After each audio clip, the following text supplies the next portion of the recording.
इस ग्रहण का क्योंकि एक बड़ा इम्पैक्ट आता है, सूरज ग्रहण का हमेशा ही बड़ा इम्पैक्ट आता है कि साइकोलॉजिकल साइड पर ये असरात डालता है, लीडरशिप क्वालिटीज पर, डिसीजन पावर पर। You are on least risk.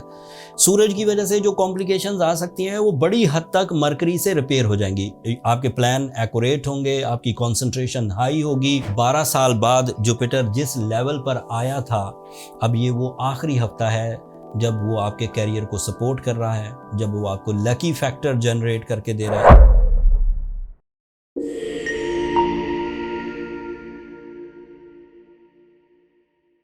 अस्सलाम वालेकुम वर्गोज, मैं हारिस अज़मी प्रोफेशनल एस्ट्रोलॉजर आपकी खिदमत में हाजिर हूँ इस हफ्ते की एस्ट्रोलॉजिकल रिसर्चेस के साथ। फर्स्ट वीक ऑफ अक्टूबर दो एस्ट्रोलॉजिकल इवेंट के साथ आपको कुछ मसरूफ रखेगा। सूरज ग्रहण है 2 अक्टूबर को और नया चांद है 2 अक्टूबर को। बल्कि ये जो नया चांद होता है ये जब बिल्कुल सूरज की अलाइनमेंट में आ जाता है, मतलब सूरज और ज़मीन के दरमियान में चांद आ जाए तो सूरज की रोशनी ज़मीन पर नहीं पहुंच पाती। इस सिचुएशन को ही सूरज ग्रहण कहते हैं। एंड ये दोनों इवेंट 2 अक्टूबर को हैं। आपके लिए काफ़ी इम्पॉर्टेंट हैं वर्गोज़। आपको थोड़ा ज़्यादा केयरफुल होना होगा अपने फाइनेंशियल डिसीजंस एंड जो मामलात हैं आपकी सोर्स ऑफ इनकम के, जॉब के या इन्वेस्टमेंट्स के। आपके ये सेकंड एंगल पर होगा। ये जो सूरज ग्रहण है, पहले इसकी थोड़ी सी तफसील बयान कर दूं एंड फिर इसका इम्पैक्ट आपकी ज़ात पर और आपके फाइनेंशियल मामलात पर कैसे आएगा थोड़ी उसकी भी डिटेल दूंगा। सूरज ग्रहण 2 अक्टूबर को है 8:42 पर है। ईशा का टाइम होगा, तकरीबन रात हो चुकी होगी एंड देन फिर वो मैक्सिमम होगा 11:45 पर एंड 2:47 मिडनाइट पे 3 अक्टूबर वाली रात में तकरीबन वो फिनिश हो जाएगा। पाकिस्तान में नज़र नहीं आएगा। जब पाकिस्तान में नज़र नहीं आएगा तो उसके वो जो मजहबी नौइयत की ज़िम्मेदारियां हैं वो आपके ज़िम्मे नहीं है। जिन ममालिक में वो नज़र आएगा वहाँ पर अगर मुसलमान हैं तो उन्हें कंसीडर करना चाहिए नमाज आयत को एंड दीगर भी सदकात वगैरह। नज़र आएगा यूनाइटेड स्टेट्स में, फुल होगा सिर्फ अर्जेंटीना में और चिली एक मुल्क है, उन दो ममालिक में। बाकी ब्राज़ील में, यूनाइटेड स्टेट्स में, न्यूजीलैंड में ये सब पार्शल ग्रहण कहलाएगा। इस ग्रहण का क्योंकि एक बड़ा इम्पैक्ट आता है, सूरज ग्रहण का हमेशा ही बड़ा इम्पैक्ट आता है कि साइकोलॉजिकल साइड पर ये असरात डालता है, लीडरशिप क्वालिटीज़ पर, डिसीजन पावर पर, इन्वेस्टमेंट अपॉर्चुनिटीज़ पर। रोज़मर्रा के जो काम आप अपने जहन से कर रहे होते हैं उनको भी थोड़ा सा इल्म फल्कियात के अतबार से मजरूह करता है, थोड़ा कमज़ोर करता है। तो आपको 2 अक्टूबर से लेकर एक हफ्ते तक थोड़ा केयरफुल रहना होगा अपनी सोर्स ऑफ इनकम में, अपने अखराजात में एंड अपनी डेली जो लेन देन की रूटीन है उसमें।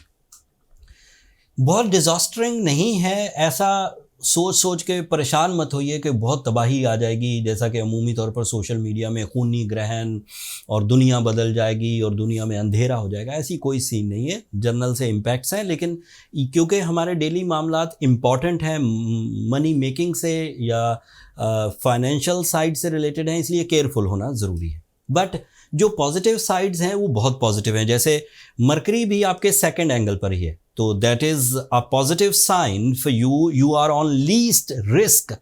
सूरज की वजह से जो कॉम्प्लिकेशंस आ सकती हैं वो बड़ी हद तक मरकरी से रिपेयर हो जाएंगी। आपके प्लान एक्यूरेट होंगे, आपकी कंसंट्रेशन हाई होगी, आपकी कम्युनिकेशन मैजिकल होगी, आपकी प्रेजेंटेशन अच्छी होगी, आपका पब्लिक इमेज अच्छा होगा by the support of mercury.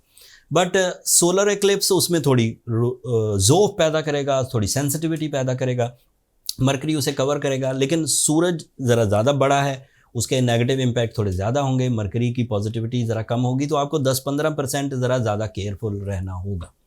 Mercury की अदरवाइज़ आपके लिए पॉजिटिविटीज़ क्या हैं कि ये आपके 10th एंगल का रिप्रेजेंटेटिव है। 10th angle means your source of income, your new opportunity in the source of income.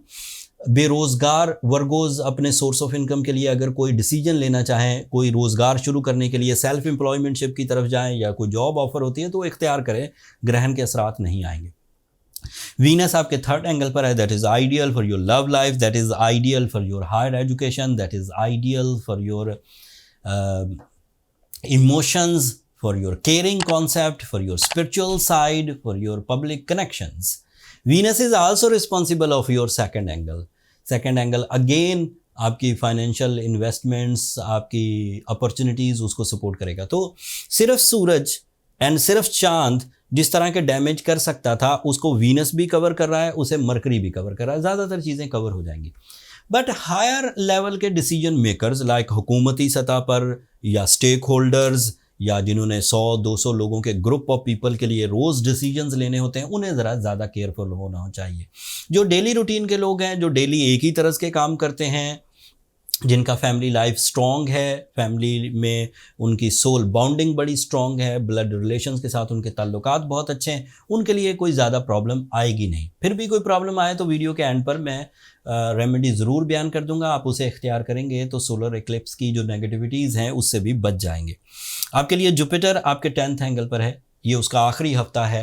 12 साल बाद जुपिटर जिस लेवल पर आया था, अब ये वो आखिरी हफ्ता है जब वो आपके कैरियर को सपोर्ट कर रहा है, जब वो आपको लकी फैक्टर जनरेट करके दे रहा है। इसके बाद अगले 4-5 महीनों के लिए वो रेट्रोग्रेड हो जाएगा। इस हफ्ते रेट्रोग्रेड नहीं होगा, ये हफ्ता ओके है, 9 अक्टूबर को होना है। मैं क्लू देकर जा रहा हूँ कि अगले हफ्ते वाली वीडियो जुपिटर से रिलेटेड होगी, जुपिटर रेट्रोग्रेशन से, तो उसकी तफसील अगले हफ्ते बयान करूँगा। अब इसको सम अप करते हैं चीज़ों को। You are very good in your mind skills, you are very good in your personality, you are very good in your decision, you are very good in your plans, you are very good in your public image, you are very good in your learning and teaching skills, and you are also good in your romance, you are also good in your blood relation and your love relations. There is a problem in your financial side by the solar eclipse, but वो एक आध हफ्ते की problem है and उसे resolve किया जा सकता है सूरज शम्स पढ़ के, उसे रिजॉल्व किया जा सकता है रूबी पहनकर, ओपल पहनकर। ये ऐसे स्टोन्स हैं जो आपको थोड़ा बूस्ट अप करेंगे एंड जो वो वीकनेसेस जो सोलर एक्लिप्स या रेट्रोग्रेशन ऑफ सैटर्न की वजह से प्रोड्यूस होती हैं वो बैलेंस हो जाएंगी एंड यहीं से आपका एक smooth and silky path start हो जाएगा। There is no issue at all. फिर भी कुछ कमी रहे, आपको लगे कि आपने बहुत ज़ोर भी लगाया, अपनी प्रोफेशनल एबिलिटीज़ के बावजूद आपको नुकसानात हो रहे हैं, आपके मूड स्विंग हो रहे हैं, आपके रिलेशनशिप डिस्टर्ब हो रहे हैं, आप डिसीजन अच्छे नहीं ले पा रहे एंड फिर आप रेमेडी भी परफॉर्म कर रहे हैं, तो अगर ये तीनों चीज़ें हो रही हैं तो फिर अपनी पर्सनल कैलकुलेशंस की तरफ जाइए ताकि ये बात फाइंड आउट हो सके कि प्रॉब्लम कहाँ है, क्यों है और कैसे रिजॉल्व की जा सकती है। सिर्फ सोलर एक्लिप्स इतना बड़ा नहीं है, इतनी बड़ी प्रॉब्लम का सोर्स नहीं है कि आपके लिए लाइफ यकसर तब्दील होकर जाए। छोटी छोटी प्रॉब्लम्स आती है, अगर वो बेरेबल हैं तो ज़रूरत नहीं है किसी भी तरह की रेमेडी परफॉर्म करने की। लेकिन अगर वो बेरेबल नहीं है, आप उन्हें डाइजेस्ट नहीं कर पा रहे और लाइफस्टाइल डिक्रीज़ हो रहा है, फिर आप अपनी नेक्स्ट लेवल ऑफ रेमेडीज़ की तरफ जाइए after your birth chart calculation. उसके लिए नंबर नीचे चलते रहते हैं, आप उस पर रब्ता करके अपने लिए टाइम ले सकते हैं, बट वो फ्री फोरम नहीं है वर्गोस, होपफुली आप अंडरस्टैंड करेंगे। अगले हफ्ते जब जुपिटर रेट्रोग्रेड होगा तो वो एक मेजर रोल अदा करेगा, वो रीडेबल होगा, वो इम्पॉर्टेंट होगा, उसकी तफसील अगले हफ्ते बयान करूंगा।